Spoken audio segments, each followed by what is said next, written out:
La philosophie commune qu'on a tous les trois avec David, il n'y a pas de perdant dans l'histoire et on ne fait pas de raccourci. C'est-à-dire qu'on mise tout sur la cuisine, mais on mise aussi tout sur le vin et on mise aussi tout sur les choses. Puis ça en devient, je trouve, un lieu de passage, finalement.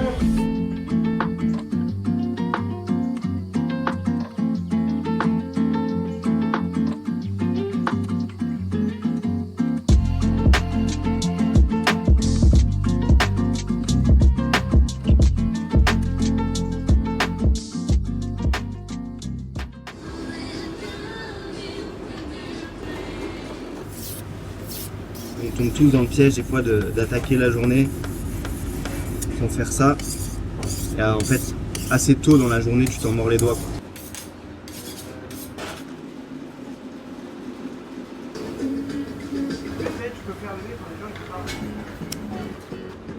Et en fait, au début, l'idée de cette assiette, c'était d'avoir un truc 100% sauvage. Donc on avait des brocolis sauvages, des asperges sauvages, la truite sauvage. C'était vraiment le sauvage, l'idée de l'assiette au début. Et après, du coup, évidemment, vu qu'on suit la saison et la cueillette, il y avait beaucoup moins de cueillettes sauvages parce que dès qu'il commence à faire un petit peu chaud, il y a tout qui devient un peu plus rare. Et donc du coup, en fait, ça marchait super bien avec les asperges sauvages. Et à ce moment-là, sont arrivées les asperges blanches. Du coup, assez naturellement, on est arrivé sur la truite avec les asperges blanches. Mais on a quand même gardé une partie du sauvage. Tu verras tout à l'heure, il y a toute une partie sauvage de gibier, notamment de la cueillette maritime avec de la criste, de la roche. C'est toutes les plantes que tu trouves sur le bord de mer qui sont très salines et qui permettent d'accompagner super bien les poissons parce que tu retrouves cette iode, ce sel que tu peux avoir dans le poisson dans la mer. Tu le retrouves du coup dans la petite plante et en général ça accompagne super bien tout ce qui vient de la mer, c'est-à-dire ça peut être les coquillages, le poisson, peu importe. C'est un match qu'on fait beaucoup ici, nous à Lillo, et que pas mal de gens font aussi mais qui marche très bien.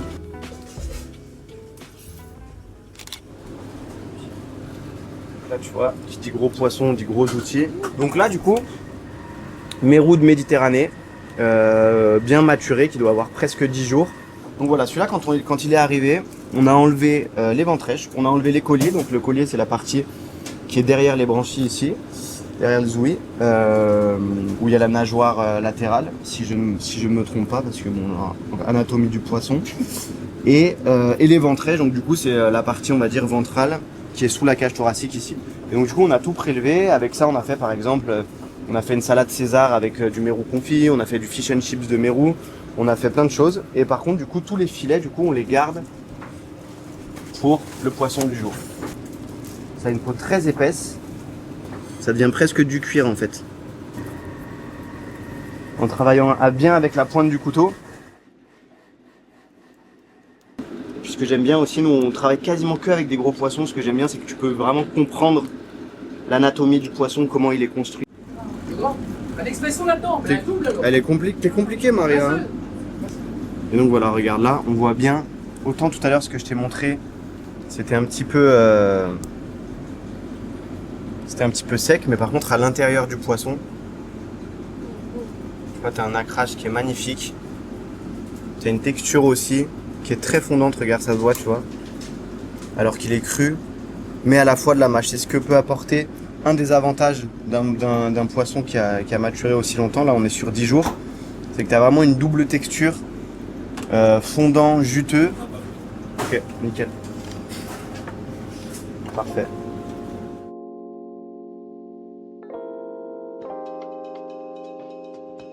Pour les fleurs ou pour les courgettes? Courgette fleur. Ah, courgettes fleurs.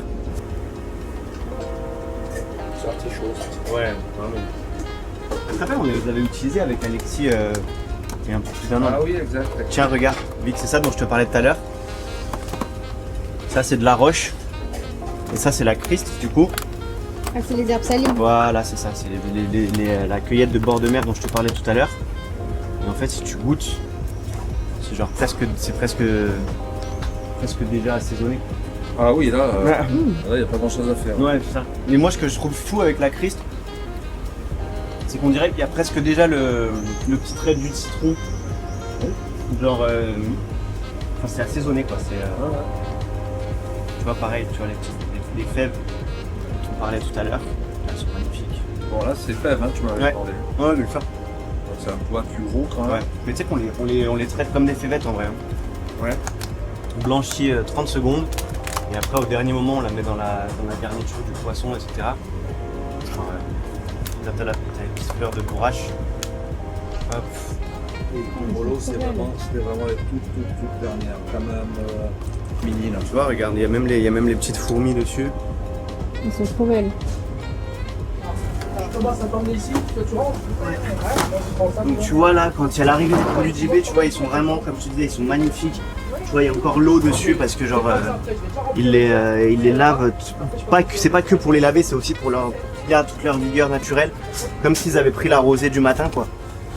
Tu vois, t'as les asperges, elles sont magnifiques. C'est un calibre, c'est exceptionnel. Les artichauts, pareil, tu vois, genre ils sont tout tendres, ils poussent à côté de la mer, ils sont super salins. Ça, c'est du Grumolo, j'adore. C'est hyper amer, mais ça a une amertume très noble en fait. Et quand tu mets ça dans un peu de beurre, que tu fais revenir ça dans un peu de beurre, en fait, le beurre il prend une amertume qui est super agréable, qui fait saliver, etc. Enfin, genre, c'est vraiment. Pour moi, ça, c'est un cheat code, quoi, le Grumolo. Tu peux le mettre dans n'importe quoi. Et ça donne vraiment une amertume, un peu comme un cocktail, tu vois, genre l'amertume agréable de certains cocktails. Je sais pas, le Campari, le Negroni, tous les amers, les toniques, etc. Bah ça rejoint un peu cette trame-là, je trouve, des belles amertumes, quoi. Et moi j'adore l'amertume, donc c'est vrai que c'est une de mes feuilles préférées de chez JB. Hop, donc tu vois, ça c'est nos canettes qu'on fait maturer.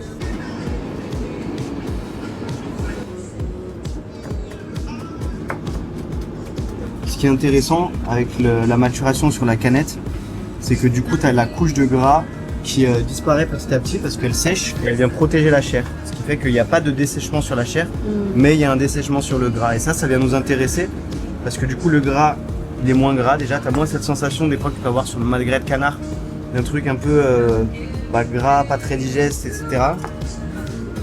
Et en fait, il va venir protéger la chair, tu vois. Donc là, le gras, il est beaucoup plus fin que quand elles sont arrivées, tu vois, il y a 10 jours. Entailler un tout petit peu le gras, pas trop, tu vois. Et tu vois, en fait, c'est là où on voit qu'il n'y a pas besoin de gras, quoi.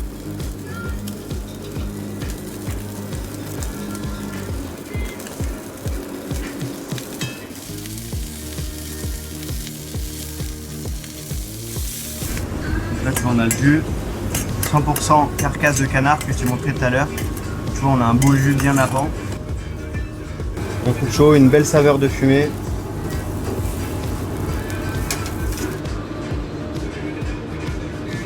C'est tout ce que j'aime faire, tu vois, genre la canette maturée, le jus fait avec la carcasse, bien réduit, cuisson au barbecue, un bon repos. Voilà quoi.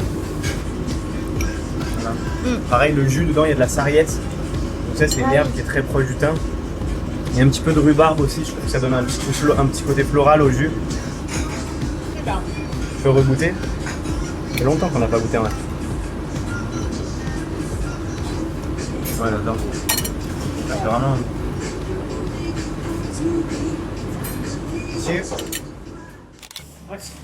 Petit verre de noisette, mesdames. C'est un mixte.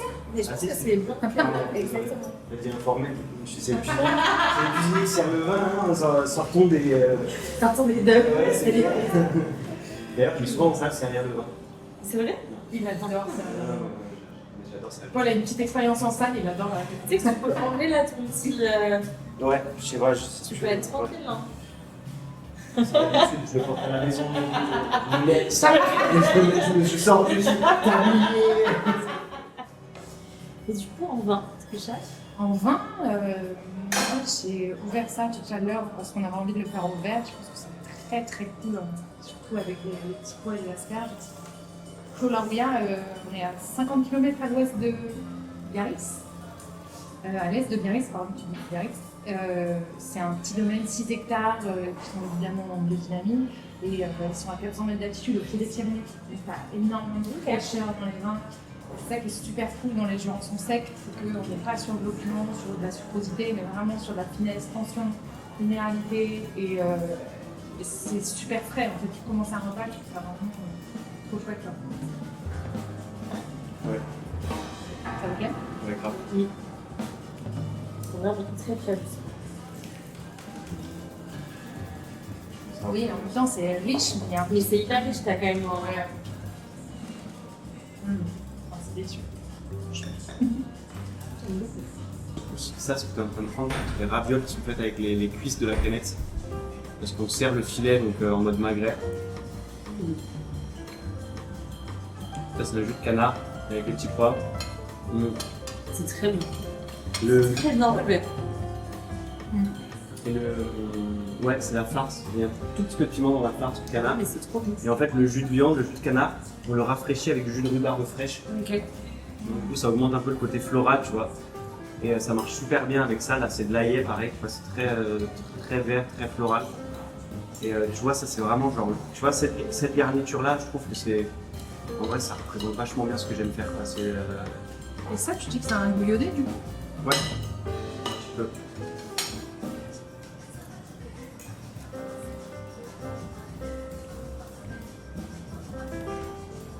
On met des petits pois dans cette assiette en fait. Ah, c'est bon.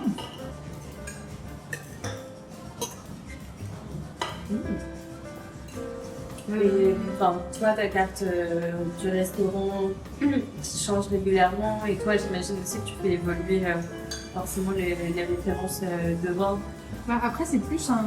On va en parler de nos métiers respectifs, mais en fait, on va pas forcément les mettre en symbiose tout le temps. C'est-à-dire que moi, j'adore te faire part d'une dégustation que j'ai faite en disant ah, ça c'est trop bon, je peux rentrer ça. Et puis, peut-être un soir, on va s'acheter une quille, on va dire on va goûter ça, soit en équipe, soit toi et moi, ça peut être cool. Mais on se fait pas souvent goûter des trucs en mode accord. Et après, il y a aussi le truc que tu vois, la carte de Lilou, elle est tellement vaste. Hélène, elle a presque 600 rêves, je crois, aujourd'hui. Et en fait, moi, ça me donne une liberté de ouf parce que je peux cuisiner quasiment ce que je veux en cuisine. Oui, tu sais qu'il y en a toujours un. Elle va forcément dénicher un truc dans la carte de Lilou qui va permettre de mettre en valeur, de connecter avec le plat en question. Ça, c'est quand même un avantage, un gros avantage aussi. Ouais. C'est que quand tu sors un plat et qu'il y a une marge de manœuvre énorme sur le plat, on peut faire plein d'accords différents. En fait. Ouais. Et plein d'idées différentes, que ce soit un petit peu relevé ou non, sur l'iode, sur le début. Enfin, c'est super d'avoir un panel assez large de choix. Quoi. Et moi, j'essaye de la faire toujours grandir cette carte dans une dimension toujours un peu plus biodynamique, nature, tout en sachant que c'est important aussi de respecter un peu le terroir. On est dans le Var, on ne peut pas non plus faire comme si on était à Marseille ou à Paris. On a une autre clientèle, on s'adapte.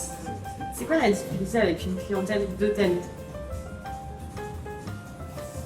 Ben, je dirais que la clientèle d'hôtel, déjà, elle n'est pas forcément là pour le restaurant. Donc ça peut être aussi des gens qui sont là juste de passage, des gens qui sont là pour juste un dîner d'affaires ou juste une nuit. Donc, nous, c'est ce qu'on essaie de relever un peu comme défi, c'est que ce que tu fais comme ce que moi je propose, que ce soit aussi consensuel, c'est-à-dire que ça puisse plaire aux communs des mortels comme aux gens qui cherchent des choses un peu niches. Quoi. Bien sûr. D'où la formule déjeuner, une découverte qu'on fait toutes les semaines et tout, qui est quand même... Et qui correspond assez bien du coup à la clientèle d'hôtel, tu vois, genre clientèle business, tu vois, c'est une formule à 29 avec des plats très lisibles, des trucs très simples, où genre en fait s'il y a un mec qui est commercial dans le bois et qui dort à Lille, bah, il peut se trouver un truc tranquille. Parce que nous, en fait, on a cette difficulté, mais qui est aussi un défi, que c'est pas comme, par exemple, si t'es un resto connu ou pointu, les gens viennent chez toi parce qu'ils ont envie de manger chez toi. Tu vois. Bon, alors, des fois, tu vas avoir des gens de passage qui se sont retrouvés là par hasard. Après, il y a des gens maintenant, étant donné que vous êtes quand même identifiés. Et alors, il y a quand même, on a une vraie clientèle maintenant, une vraie clientèle d'habitués, de bouche à oreille qui viennent pour ce qu'on fait, mais il y a encore du coup une énorme partie qui sont... c'est juste, voilà, t'as des gens qui viennent dormir à l'hôtel et qui se retrouvent à manger à Lille, quoi.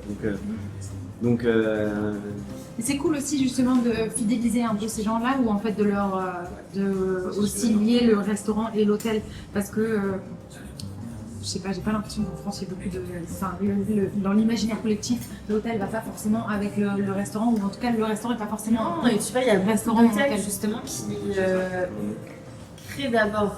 Enfin, il y a beaucoup d'hôtels qui créent d'abord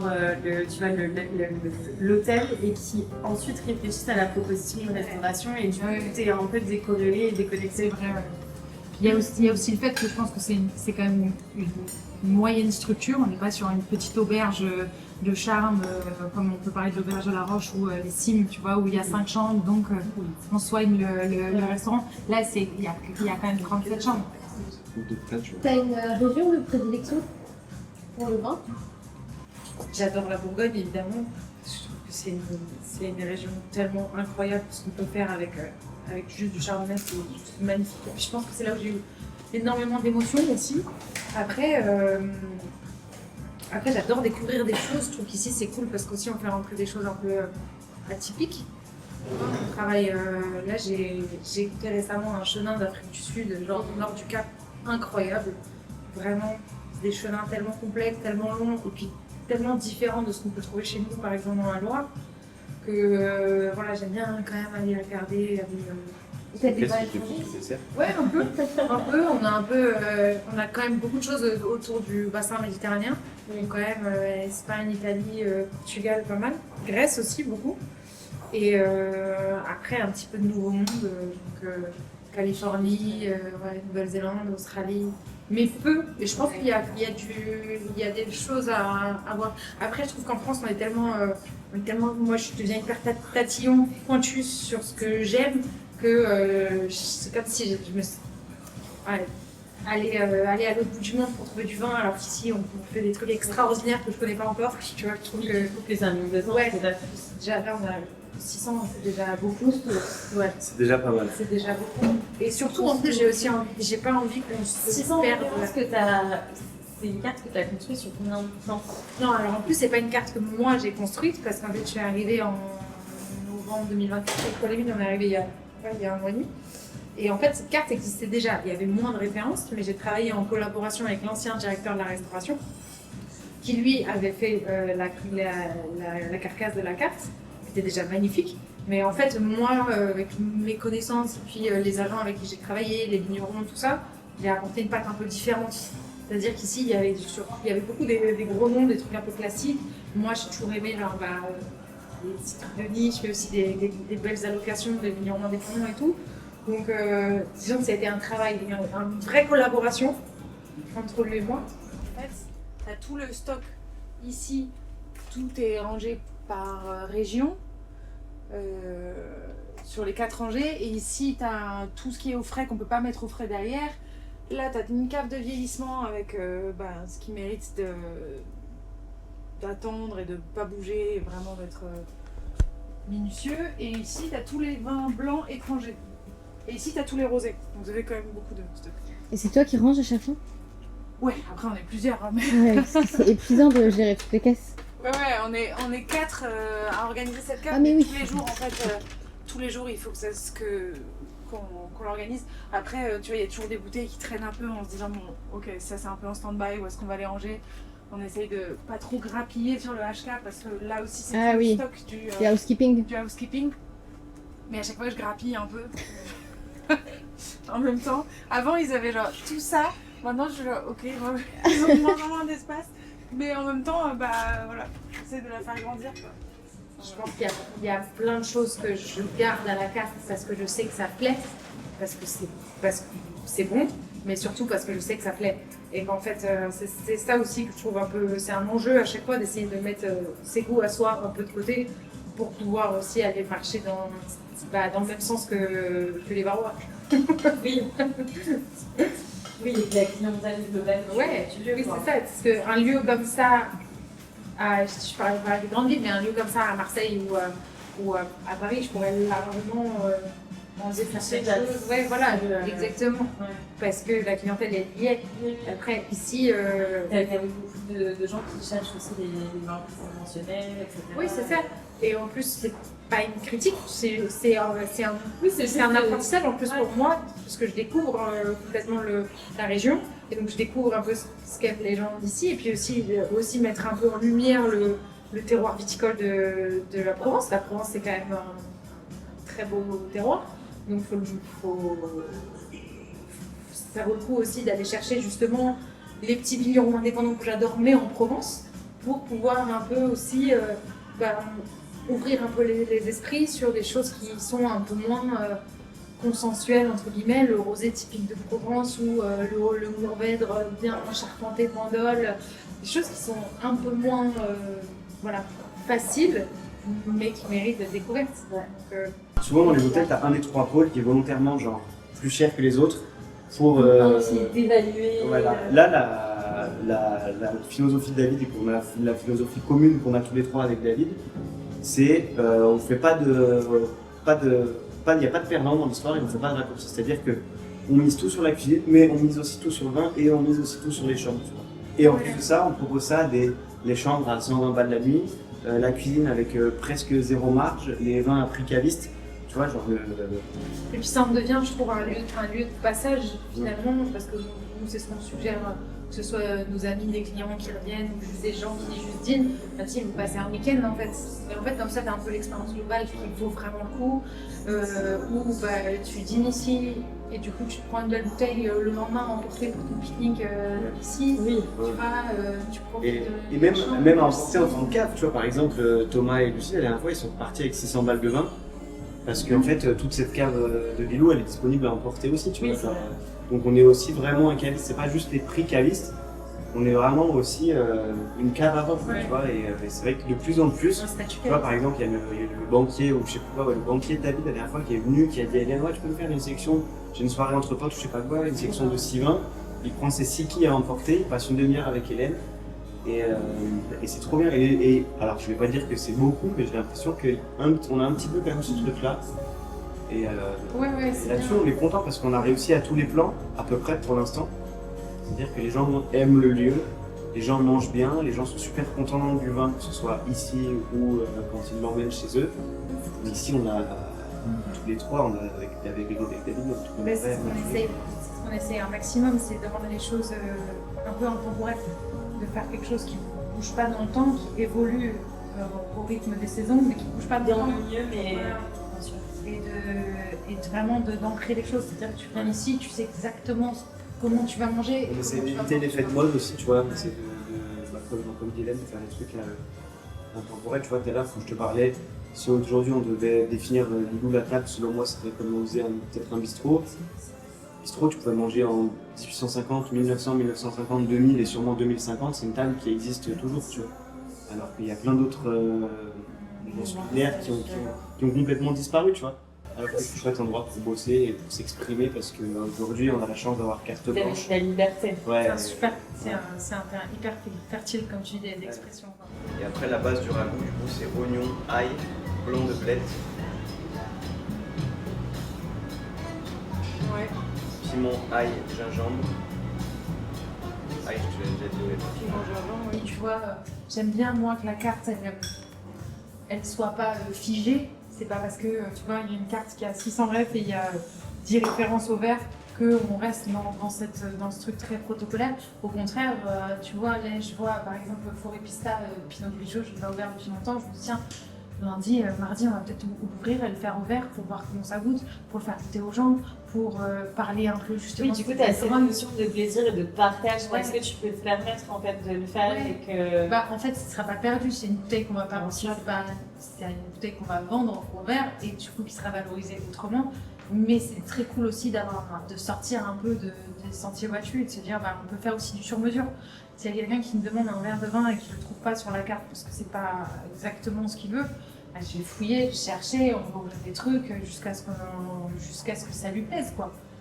Tu vois, on essaie d'entretenir ce truc de nouveauté, authenticité, sur mesure tout le temps et d'essayer de faire en sorte que les gens viennent, reviennent.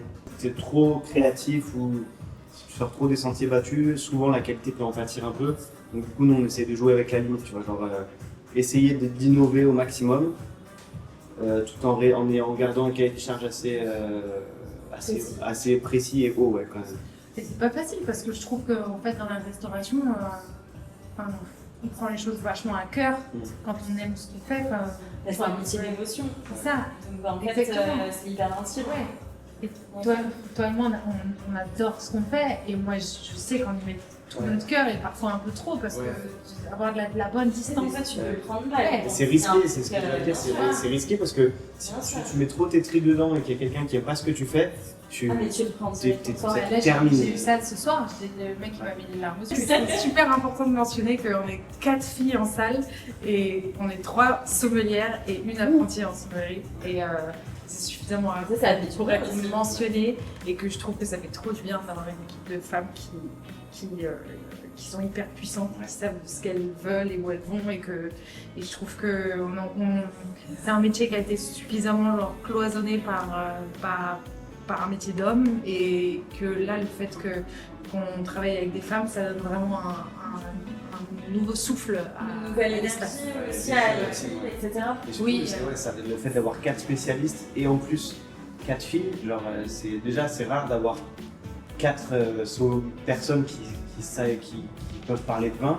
Et là 4 filles, ça fait vraiment quand tu les vois les 4 alignés, c'est genre. Et je trouve qu'il y a une vraie bienveillance, bonne entente, il y a jamais un mot plus haut que l'autre, c'est facile et c'est ça qui rend les choses trop simples. C'est pour ça aussi qu'on aime travailler ici, parce que c'est simple quoi. En fait, les échanges se font facilement et putain les meufs elles déchirent. C'est bien. Ouais. Et je pense que ça se ressent en salle. Ah oui, franchement, ouais. Oui, c'est clair. Et ça équilibre aussi avec, justement, on a parlé en cuisine, etc. Enfin, ça équilibre aussi pas mal de choses. Enfin, toi, ta chef pâtissière aussi, c'est une femme aussi, ça crée une bonne osmose aussi. Ouais, et c'est bien de sortir, donc du coup c'est plus le cas en salle, mais je trouve que c'est toujours bien de sortir de ce truc très genré, genre les mecs en cuisine, les filles en salle, tu vois. Il y a pas longtemps, on avait un peu plus de filles en cuisine et un peu plus de mecs en salle. Et non, mais c'est bien vrai, de... les mecs en salle. Voilà, c'est bien. Est-ce que bon, tu as la tête de clair? Non, j'exagère. Non, c'est pas vrai. Je peux pas dire que j'aime pas les mecs en salle, c'est juste que l'équilibre qu'on a trouvé aujourd'hui à nous, il se trouve que c'est avec 4 filles. Et moi, bon, évidemment, j'ai un peu le point levé, mais comme n'importe quelle femme de notre génération. Et je trouve que c'est important d'être souligné parce que justement, c'est pas un métier qui a été suffisamment représenté par les femmes et qui aujourd'hui l'est un peu plus, ça fait du bien. C'est vrai. C'est un dessert dont on avait parlé avec Marie avant de partir, donc notre chef pâtissière grecque là. Ça, c'est vraiment fort. Ça, c'est vraiment. Ouais, parce que tu te rappelles déjà la fois. Ouais. Ça, c'est 100% fraise, c'est-à-dire que l'idée, c'est genre consommer sorbet de fraises fraîches, c'est-à-dire l'idée c'est genre tu manges ça, c'est genre un énorme shot de fraises, tu vois. Ouais. Et là, tu as la deuxième partie du dessert. Mais là, tu as la démarche en fait du brut. Ah ouais, bah complètement, c'est pour ça que ça me j'adore parce que ça faisait longtemps qu'on en parlait de cette coupe de fraises. Et là, je trouve que c'est hyper abouti, genre c'est trop fraise.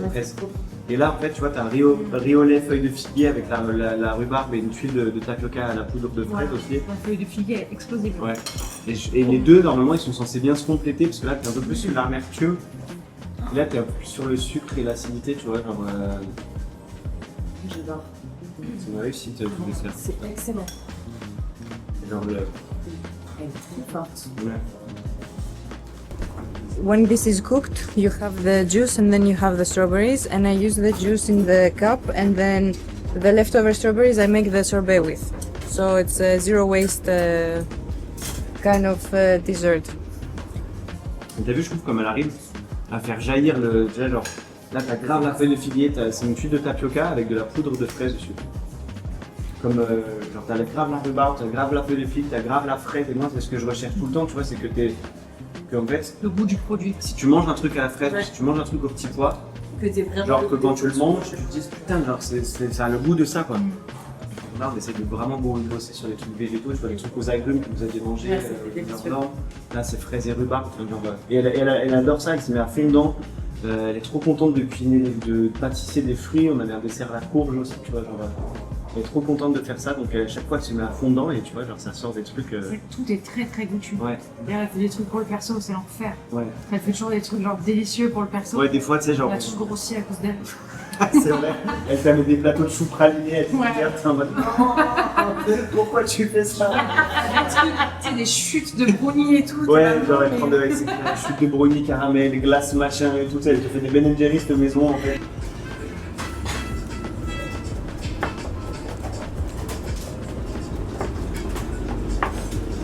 What is it? It's like a chocolate cake with tonka. Tonka chantilly. Aussi, par exemple, Le petit-déj, Ouais. je verrais toute la boiserie. Alors pas la viennoiserie, fait les cakes. la viennoiserie c'est que ce soit ici ou à la Renjane, c'est le seul truc qui est pas fait maison. Ouais. Moi j'ai complètement transparent avec ça, aucun problème, moi je l'achète chez Géo. Beaucoup de travail et surtout ça fait un, c'est un peu, c'est exactement, c'est un peu comme le pain, c'est-à-dire que moi je suis grave ok avec le fait qu'il y a à peu près tous 100% des boulangers qui font du meilleur pain que moi. Et que c'est aussi une énorme manutention, une grosse quantité de travail. C'est un autre métier quoi. Et que du coup je laisse ce métier-là, genre bah, le pain c'est boulanger et les viennoiseries, bon on les prend sur, on essaye de prendre des viennoiseries sympas.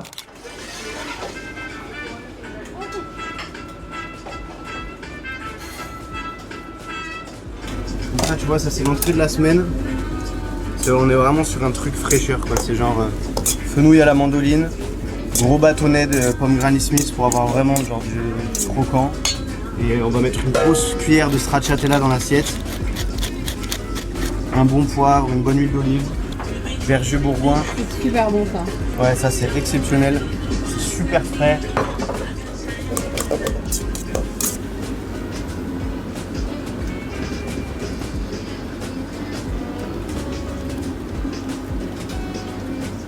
On essaie d'être sur cette trame d'éclat là pour le goût.